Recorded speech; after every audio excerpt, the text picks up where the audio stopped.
Hi, this is Susie Marsh Meffin, LCSW, that's Licensed Clinical Social Worker. And today I wanted to dive a little bit more in depth about defenses and feelings. Now, the self-therapy book calls them protectors and outliers, but I think that's just confusing because defenses is what they are, they're defenses.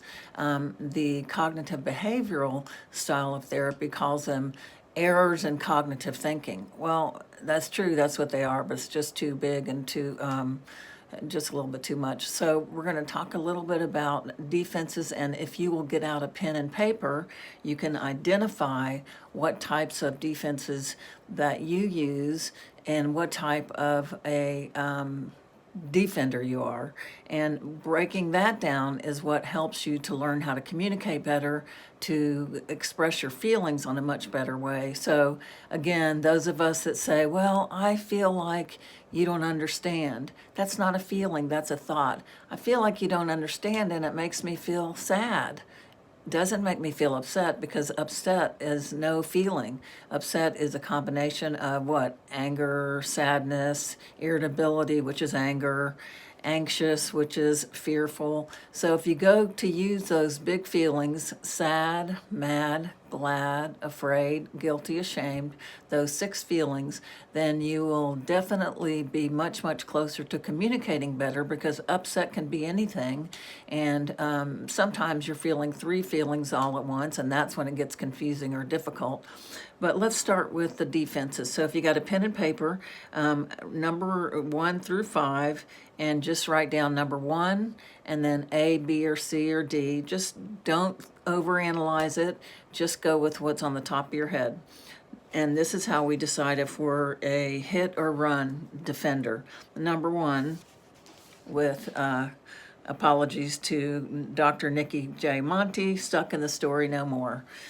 Number 1, when I'm in a new circumstance, I am most likely to A, talk more, B, focus on what the other person is thinking, C, get quiet, D, feel unable to organize my thoughts. Number 2, if someone hurts my feelings, I usually A, remember and list to myself previous similar hurts, B, explain to the person what he or she is doing is wrong, C, assume I caused the problem, D, let it slide. Number 3, when things do not turn out the way I hoped, I usually A, get mad, B, joke about them, C, ignore them, D, worry or sulk. Number 4, when I have a project, I usually A, feel like I can never do it well enough, B, organize a team, C, do it all by myself, D, leave it until the last minute. Number 5, when I'm under extreme stress, I usually A, figure out the best way to handle things, B, imagine how other people feel in the same circumstances, C, get overwhelmed, and D, try even harder to make things turn out just right. So if you answered with A or B in 3 out of 5 cases, your defenses are primarily of the hit variety. Of course, we can all have all of these defenses, but usually you've got some that are more primary than others. If you answered with C or D, you lean towards the run defenses. Hit means you want to connect. Run means you want to get out of there and get away from the conflict. It doesn't seem like anger means you want to connect, but it might be connecting in a negative way. So the next part of defenses is testing and seeing whether or not you're a feeler, a thinker, or a doer. And again, this has A through F. Number 1, when I am caught in a conflict, I usually A, get really mad at whoever is causing the problem, B, feel overwhelmed and try to stay quiet until the conflict stops, C, try to lighten up with the situation with humor, D, step aside and watch from afar, E, figure out what caused the problem, F, wonder if it's all my fault. Now, again, don't intellectualize it. Go with the first thought that you have. And if I'm going too fast, you need to get the book Stuck in the Story No More by Nikki J. Monty. Number 2, when other people ignore me, I A, feel bad and remember that other people are mostly selfish. B, start feeling like there's something wrong with me. C, start trying to figure out what's wrong with them. D, say nothing. E, first imagine they hate me, then wonder why they hate me. F, go over and over what I might have done to alienate them. Number 3, when I'm having a bad day, I A, recognize who or what has put me in the bad mood. B, become afraid that my life will always feel bad. C, try to get myself and the people around me really organized. D, notice that I'm starting to get sick. E, think about the way my life compares to other people's lives. F, start doubting all the choices I've made in my life. 4, when I'm in an uncomfortable circumstance, I A, begin to notice what's wrong with other people nearby. B, feel shy as though I have no way of fitting in.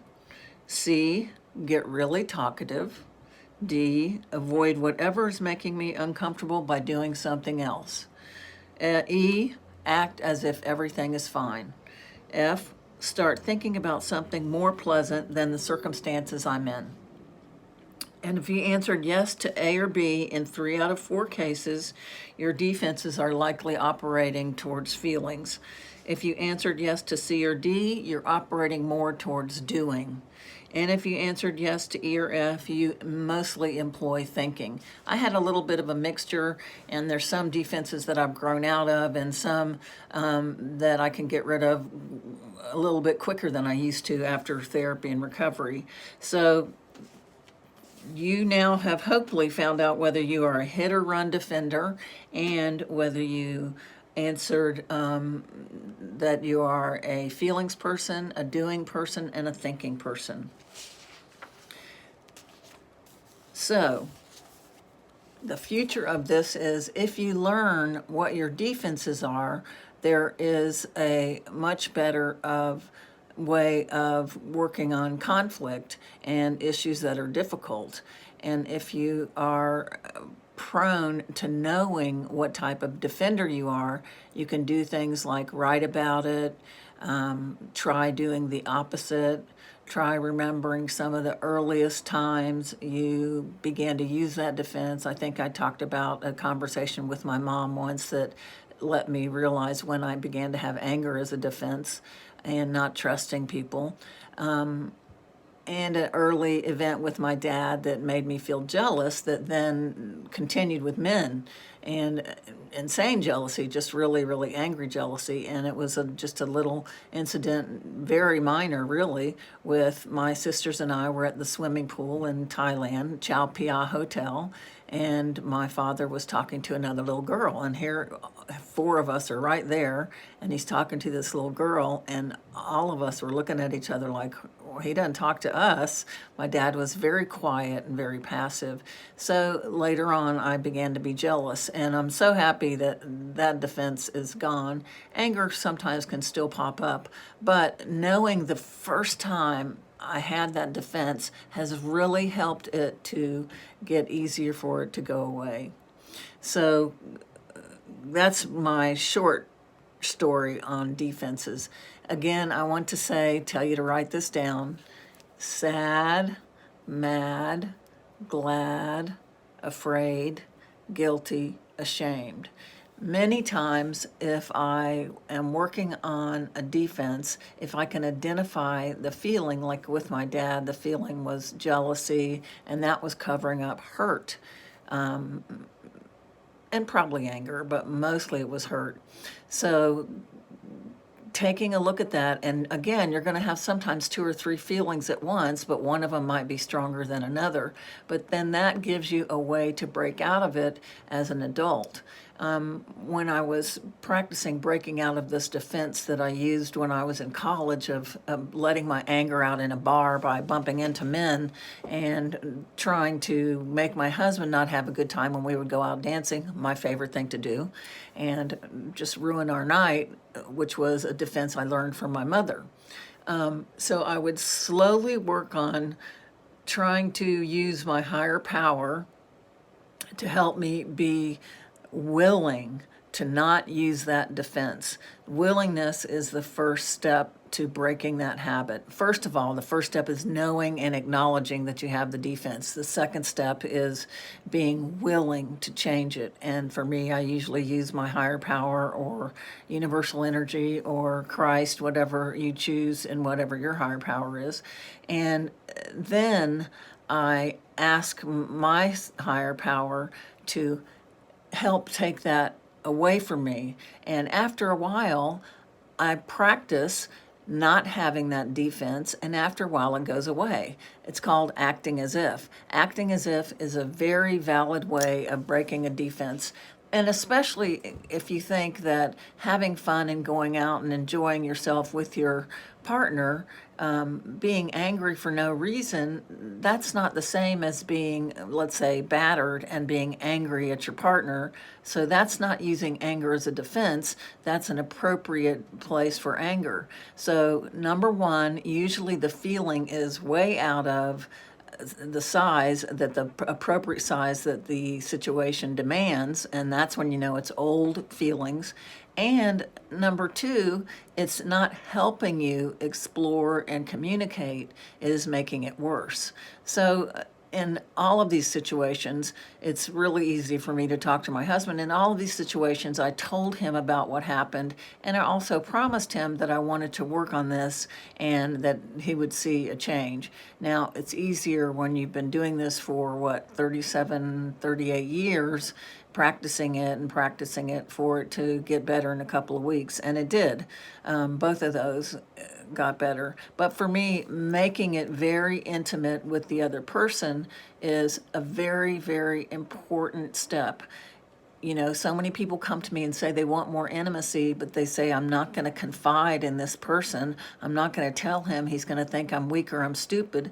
But what happens is when somebody is vulnerable, my heart opens to them and I want to be closer to them. I feel not pushed away. The other way, when they're using their defenses, you feel pushed away. You don't know what's really going on, and you may be getting the message of anger or hit defense. So vulnerability is how you establish intimacy in a relationship. And I'm not talking about self-pity. I'm talking about being open with your feelings and what's going on in the situation. I practiced that a lot in therapy, and so it made it much easier to do it outside of therapy. Especially, I think early on, I would become very overwhelmed with my feelings and not be able to really describe what was going on, and that took me a lot of practice. I think that was probably my hardest defense, was becoming overwhelmed and not being able to communicate, and that took a lot because fear was definitely there. That's really all I have to say for today. Again, the book Stuck in the Story No More, the next thing she does is give you a list of all the defenses that she has listed in the book and a chart that tells you what to do, how to act, and what's going on. So it's very helpful. So first she describes each defense. Anger, protecting yourself with feelings of hostility, and then she goes in the chapter, she goes into that better. That's another chart. And then near the end of the book is when she gives the chart that goes through each defense and tells